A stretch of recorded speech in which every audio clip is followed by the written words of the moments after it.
Good afternoon. Welcome to Tank Talk. With me here is two of our offensive linemen, Jeremy Maxie and Chad Bennett.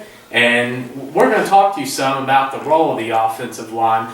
Now, you see a lot of the running backs, the receivers, and the defense that they're often featured and mentioned in the news for their accomplishments on the field. But one of the things that is underrated is the offensive line. And Jeremy and Chad are going to talk to you about their positions today. So we'll start with Jeremy here. Tell me about the position you play and your role on the field. I play right guard. Played it for the last 5 years next to Chad. I'm mainly I'm right next to the center, the guy that snaps the ball. Inside holes mostly, and releasing the linebacker, covering, blocking the linebackers if there's not a lineman over top of me. The hard, grungy running down on the goal line. The guards and the centers usually handle that. Tackles, they take care of stuff on the outside for the sweeps. That's about it. Okay. And Chad, tell me some about your role, about what you do on the line and your role. I play right tackle. This is my 5th season. Played offensive line off and on the whole time. Usually just blocking defense ends or linebackers. Sometimes I step down and help Maxie out. I don't know, that's a lot different than playing inside. Usually going against speed, a lot better athletes at defense end. Speed and power, but I like it. So tell me the importance of the offensive line to either one. You can answer this. Tell me the importance of the offensive line to the team and what they. It's the heart and soul of that offense. There's nothing's going to happen. Yeah. It's like the foundation of the house. Yeah, exactly. So I think it's most important. You don't really notice it unless you get beat, then everybody notices it. Yeah. We're the first ones to get dogged if something goes wrong. You're about as good as the other line is. Yeah. Okay, and tell me about some of your goals over the off-season. I know we interviewed players such as Chris Hill and John Tez Jones. They talked about some of the goals from the perspectives of their positions. What are you guys trying to improve, and what are you seeking to do to help get the team to Miami this year? Chad and I discussed it several times over the offseason about, we want a certain amount of yardage for our backs, a certain amount of yardage for our QBs, and we always set a goal is our QB is not going to be touched. That's been a goal of his and he and I's for years. We don't like our quarterback getting hit.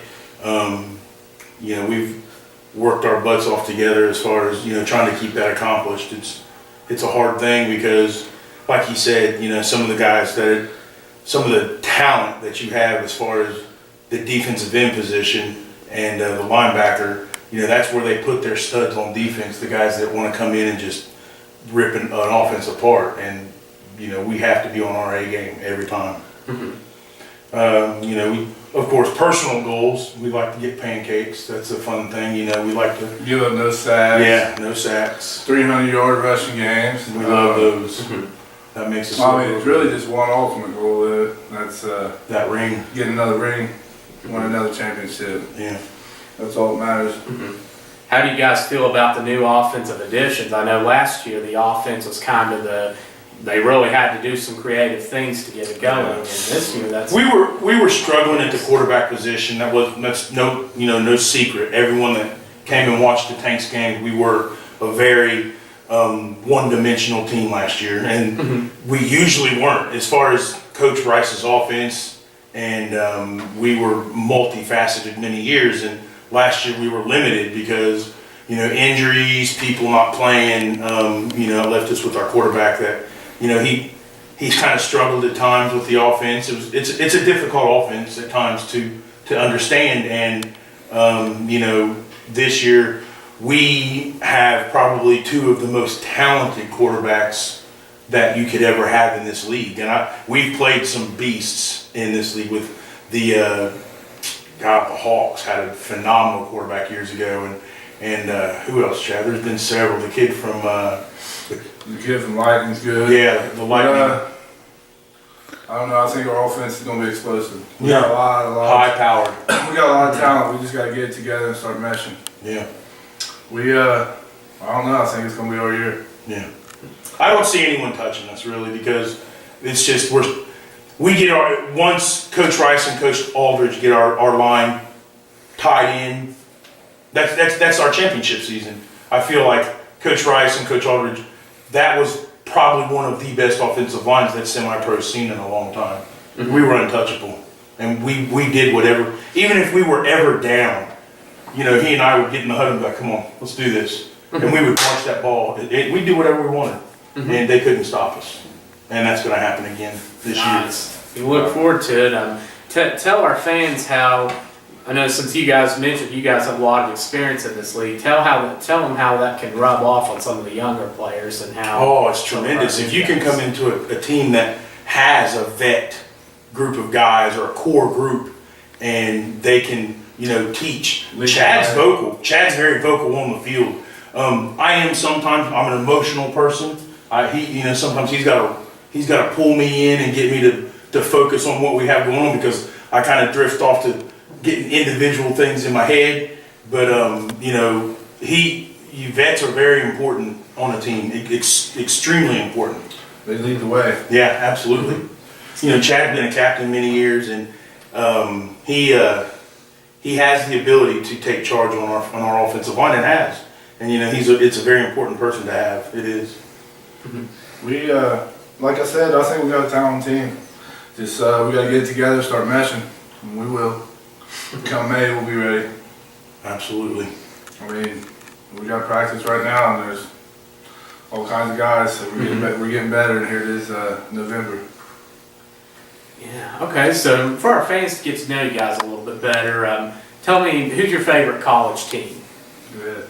I'm a Notre Dame fan, Fighting Irish. The Ohio State. It's quite a game yesterday with Michigan. That was a good game.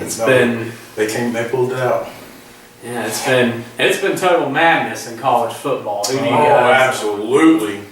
My wife and my son are humongous Alabama fans. So, I'd like to see Alabama do it again, but in my opinion, in college football, it's what team shows up. And, Ohio State fans can say that because there's been times, they're a top-rated team, and they are a quality program. And, there's been a couple games that they've kind of faltered a little bit. But then yesterday, that was a top team that they did what they wanted to, and that was a heck of a game. Impressive. I'm saying that, I think the top four, I just hope the committee don't mess that up. And they put teams in there that can draw a good playoff. So where do you guys? So for a post-game meal, where do you guys like to eat usually? Post-game, we like B-dubs a lot, and B-dubs. if we're on the road, it's kind of like whatever we can find in that town. But I like wings. Yeah, Football wings. yeah, wings. We're all big wings.